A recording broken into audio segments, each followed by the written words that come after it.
52 gazillion seconds of logos. A long time ago, There was, of course, narration.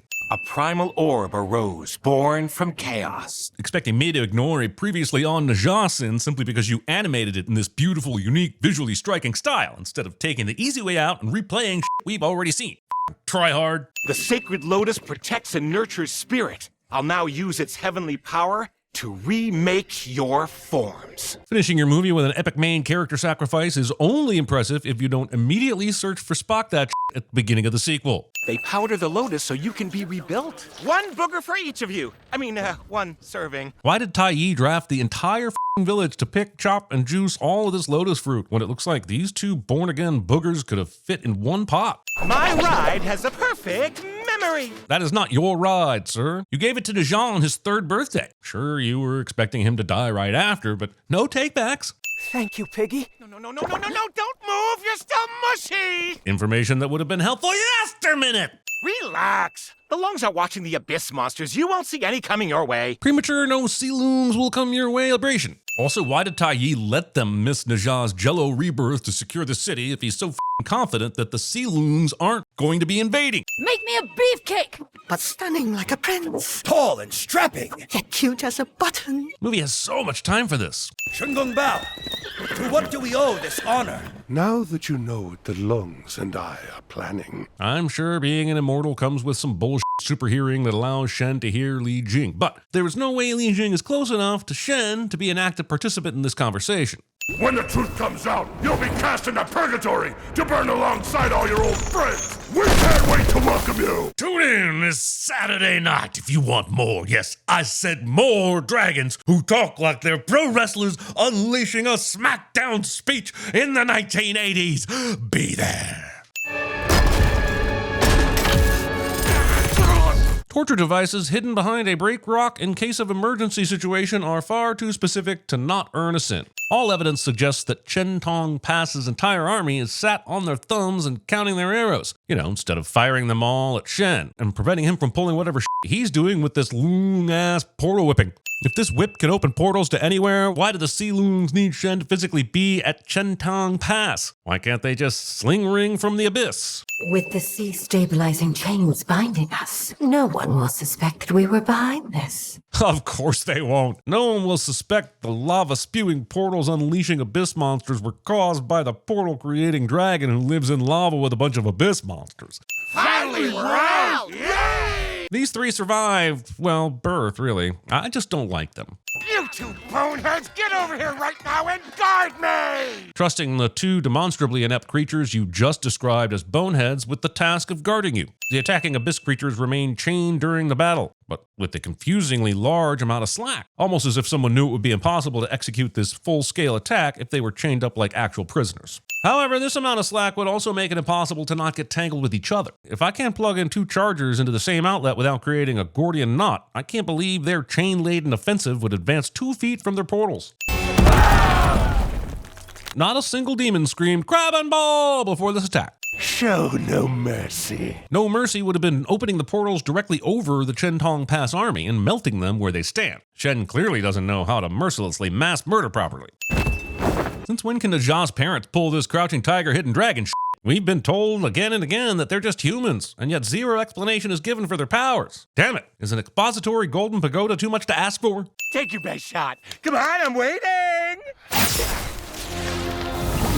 Cool, but how did the dragons know to come through this portal specifically and at this exact moment and not one of the others? Your body's not settled yet. Why are you running? If you push your new body too hard like that, it's gonna fall apart. Then just pull out a new lotus and do it all again, right? Stop acting like you left the audience with any reason to believe anyone here can actually be hurt or die. Two souls both sharing the same body? Success is impossible. It is so quickly not impossible that I wonder why these words were ever thought, written, or spoken. What happens when the week's done? There's a potion in the Yushu Palace vault. Of course there is. Elixir Reparo. Of course it is. It can restore any magic item. Of course it can. The Ascension Trial passing grants not only immortality, but also the right to choose one magic item from Yushu Vault. What a surprise! Problem A is completely unsolvable until the reveal of ritual trial magic item B that can solve problem A as long as you complete convenient quest C. I swear both of these movies verge on pure plot progression via Mad Libs. Bad idea, bad idea! The kid's full of demon energy! If he uses his powers, he'll give himself away! Finally, an obstacle that actually matters. Maybe this will be interesting after. Is it how being sharing Nuja's body? His aura can match the dark energy. Never f***ing mind. If there's one truth I've learned over thousands of years, it's that if my son dies, then Chentong Pass will die with him. That's not really how truths or remembering things work. Your threat is confusing and lacks grammatical clarity. There isn't anything that can't be said with just a simple nod. Except no. We're all here to bid farewell to young Master Nuja. This movie is 2 hours and 20 minutes long, and the blind man talks to the wrong thing with confidence gag, which wasn't funny in the first movie, is accountable for at least 1 minute of that. The Demon Slayers are now the Nuja Gang! Hooray for the redemption and but he was genuinely horrible to these kids. He could have killed them repeatedly. They should have restraining orders against him, not oaths of fealty. Hey! I'm not on board yet! You are an immortal being with the power of flight. You must beat 3 earthly immortal level demon lords barehanded! All you can eat exposition. Don't panic, your master to the rescue! Did he really think that Nuja, after everything he's survived, needed to be rescued from a mud bath? I got it! The sleepy slumber pill! Movie needs a MacGuffin, and Tai Yi invariably has a MacGuffin-making machine buried in his pants of holding cliche. The movie decided it would be better to watch these lovely mountains and the occasional bit of rubble instead of the actual fight that's happening. Master, your nose is bleeding. The immortal being, who by his own words in the last movie cannot be harmed, continues to take bodily damage. All those pilgrims. They've all come for immortality. But for reasons mostly related to moving plotty things along, you'll be able to skip the entire line. Oh wow, lucky you! You get to see the legendary demon hunters! Anything is possible when the screenwriters are motivated to show something impressive instead of having them arrive on garbage day. Master, what's that smoke over there? Oh, that's the most precious treasure of Yushu Palace, the Tianyuan cauldron. Pay it no mind, I'm sure it won't play a pivotal role in our story. Honestly, it's weird that we're even talking about it. Brother Wuliang, I heard Master went into seclusion and you are now steward to the Yushu Palace. The last 15 minutes of this movie have felt like a goddamn Wikipedia article being read directly to the camera. Would I have wondered where Cloud Gandalf from the first movie was? Maybe. Did I need to learn about it through this clunky dialogue? Definitely not. Nobody sees the sudden change in appearance and change in color of the symbol on his forehead as anything to be worried about. Wow, so white. Wow, so white. Wow, so white. Is the entire palace made of jade? Jade is famously green, not white. They named a color after it and everything. Do immortals need to go pee? Does Wu Yang also poop? Kids. My pee's in the water. Again, this movie is 2.5 hours long. It's been 6 hours, Master Shun. We need a break, sir. Nonsense! Sloth is our undoing! Shen would be excellent at literal sins. Now that that's all settled, and since he hasn't done anything wrong, just let him go. Not too long ago, he tried to eat a dog and a little girl, so casting him as innocent might be a stretch. A human from outside the city. He wounded some of our soldiers. Locked him up, too. Brother? The sudden introduction of Shen's brother to this already convoluted story is further proof that this should have been a full-blown TV series, or book, or some kind of ancient fable passed down over the centuries. You haven't been home for centuries! Dad sent me to find you. Look, the compass you gave me. It tells me where you are. Then why the f*** has it taken you centuries to find him? Yushu Palace gives all their disciples immortality pills. One will save you 10 years of hard work. How do pills that make you immortal save you years of hard work? Surely you'd still be training for the same amount of time, but it just won't matter as much because you live forever. Look, I'm sure there's an answer to how these immortality pills work out there somewhere, but it'd be nice if they'd bothered to put it in the damn movie. These irritating as discount min marmot-yins. Not good! He's built up a tolerance to the pills! Having a 3-year-old speedrun a prescription pill addiction. Also, if anyone's keeping count, add super f*** you zoom and enhance vision to Tai Yi's growing list of infinite bullshit. Oh shit, I'm keeping count, aren't I? I know. There's another way. We can eat the throw-up. Is a line said in this movie. I'll crush you! Good thing Nuja got knocked out. Good thing your internal monologue is needlessly spelling this shit out for us. Super Roman Pie! Sitting characters who announce their moves instead of just doing them! His name's Nuja, Jinja Muja's brother. The Supreme Lord appointed him to be the Spirit Pearl. Forcing the audience to sit through exposition that isn't even for their benefit. Don't punish us just because Wu Liang missed the first movie. A 6-star alignment! That's once a decade. What are the odds that Najah would be undertaking this trial during this once-in-a-decade alignment that will allow him to see his family? I shall allow the irritation in my voice to communicate the exact odds as I see them. Immortality pills. 9,000 total. 9,000, you say? Wow. I mean, yeah, sure, that would be impressive if I understood what the they do or how hard they are to make. The sea lungs. Didn't they surrender to Heaven's court long ago? Any demon's word is suspect. Treating a surrender the same way you would treat a promise. If prisons worked on an honor system, we'd save a fortune on those pesky security measures, bars, and jailers. The alignment is almost over. Since there's nothing else to discuss, I propose we adjourn. It is insane that you're planning a war and yet somehow ran out of things to talk about in this once-in-a-decade Zoom call. Oh, Bing, are you crying? Skip! Immortals! And then we can chart our own course! Can you, though? Sounds like these immortals will have to answer to the supreme leader of heaven. Even Wu Liang has them all preparing for a war, and Tai Yi has been stuck babysitting your demon pill ass. Got it, huh? It's not that I'm fast. I just become an electric current and travel instantly through space. Explain gloating your powers instead of keeping your opponent guessing. Lakes and seas, clouds and sky. By this talisman in my hand, rain shall cover all the land. The fact that these spells are dependent on taking the time to deliver a rhyming couplet feels like a tactical vulnerability everyone should be taking advantage of. Why would you sacrifice your arm? I wasn't gonna take your life. But there's no way he could have known that. You weren't exactly pulling any punches, and the fact that you attacked him out of nowhere while he was training children. Entering Yushu Palace and learning the teachings within might not be a bad thing. This is supposed to be the second of 3 trials to prove Najah's worthiness to become an immortal, and yet he could have passed this one by simply saying, "We're from Yushu Palace. Would you kindly come this way to start your Jedi training?" You can't escape. Especially if you graduated from the Prometheus School of Electric Currenting away from things. Who did this to you? Movies that introduce sudden family members just so they can be killed off for a lazy emotional punch is exactly why I have trust issues. The lungs are beneath the Eastern Sea, guarding the suppression seal. None of them could have gotten out. Maybe your average immortal doesn't know about the powers of the sea lungs, but I find it hard to believe that Master Wu Liang would be ignorant of this fact. The Lone King betrayed us. Could it be that we've made a mistake? By mistake, do you mean shutting away a group of powerful dragons in a lava prison for centuries with no hope of escape while putting no limits on their powers other than some very loose chains? And this took you more than 6 minutes to realize because... Mirror, mirror on the wall, who's the fairest one within 10 miles or more? Defeating this woman is Najah's 3rd challenge, but I'm struggling to see why she is a threat to society when she evidently spends most of her time ripping off Lord Farquaad's shtick. Use more force and your body will collapse! The bigger problem here is that he shouldn't be going flame on at all. Tai Yi has been pretty fucking insistent that if Najah uses his demon pill powers, he'll be exposed and won't be allowed to ascend. So why is he flaming through this task instead of letting Bing take over? Good, there's a few pebbles. I live on to fight another day. Actually, she said... Every stone in this mountain makes up my body. So I don't know why she's relegated to these few pebbles. Unless we're saying that Najah incinerated every last part of the mountain. A fact that flies in the face of all the mountain I can currently see. 9 long fire traps! I don't know how many times this gadget would have come in handy during this movie or the last, but I'm comfortable saying it's at least twice. Forgive me, but I did sense the strong presence of demonic energy during the fight. About that, obviously that's coming from her. This excuse will work, which undermines all that shit earlier about Najah having to put himself to sleep and not use his powers. Glad we spent so much time worrying about that. This is the Yushu Treasure Vault. It houses all sorts of rare magic items. Disguising your magic vault as an intergalactic aquarium. Elixir Reparo. Not asking if there's a bring my parents back from the dead magic item. I mean, at least peruse the brochure, my friend.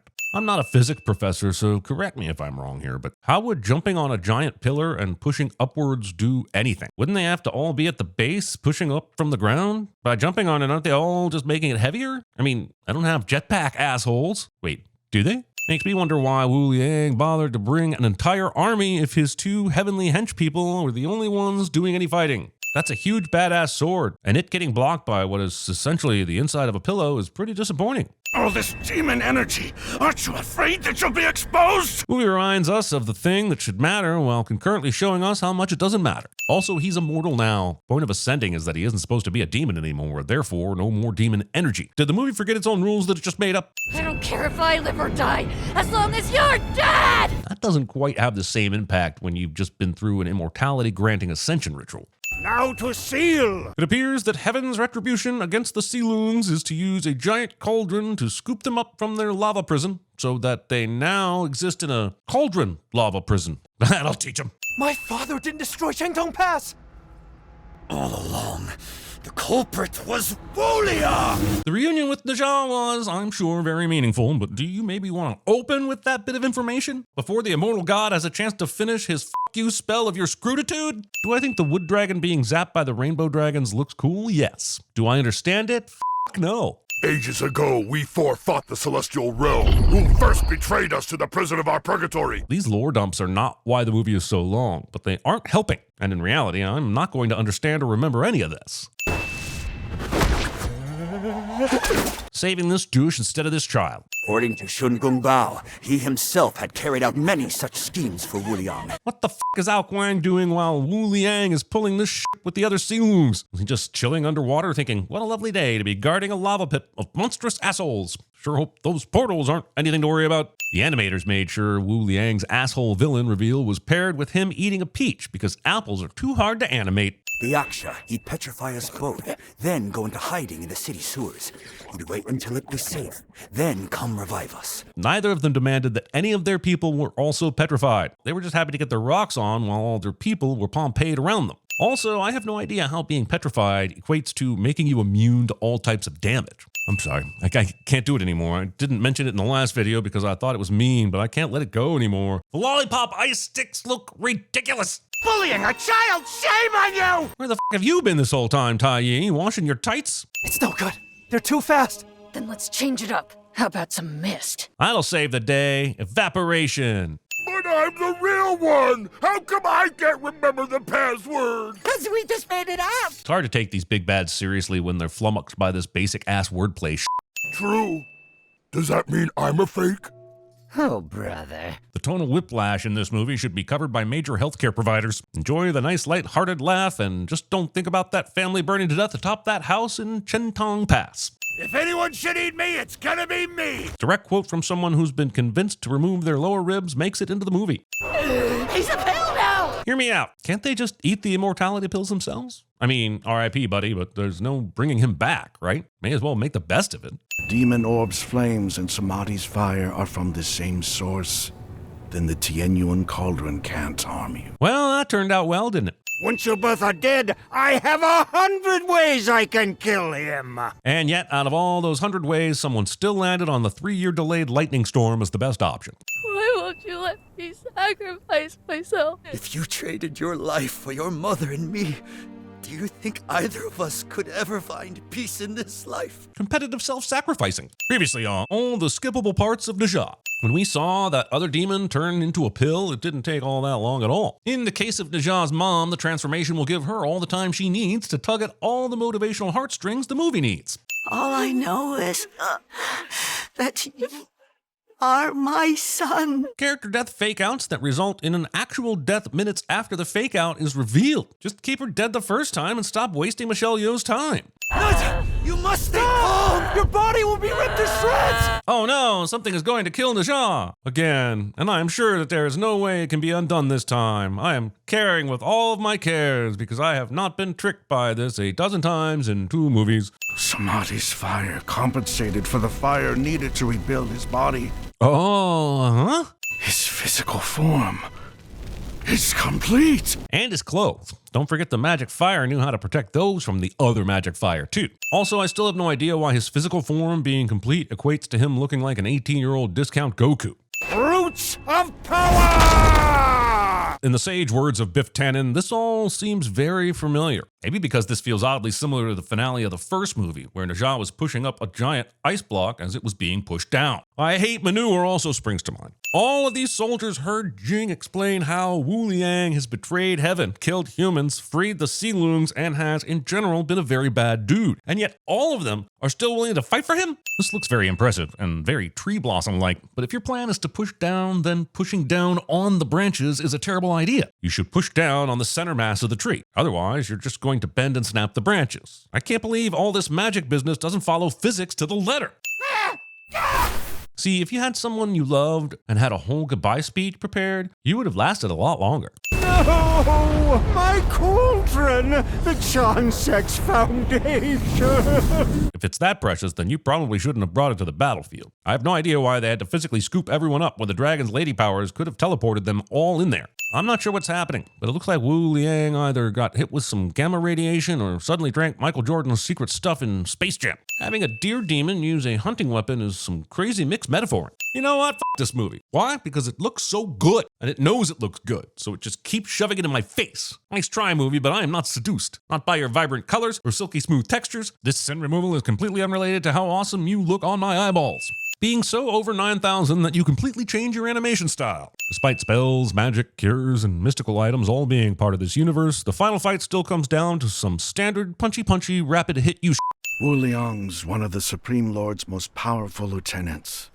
He won't fall easily. But doesn't the Supreme Leader have some kind of fucking say in the matter? Can't he unlieutenantize him for being an absolute f***hole? Post-credit scenes that do nothing for anybody and attempt to make up for that by being funny. Or the Steve Rogers infomercial effect, as we call it around here.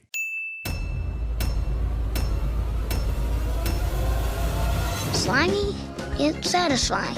The people say we live in Awa, and Awa lives in us.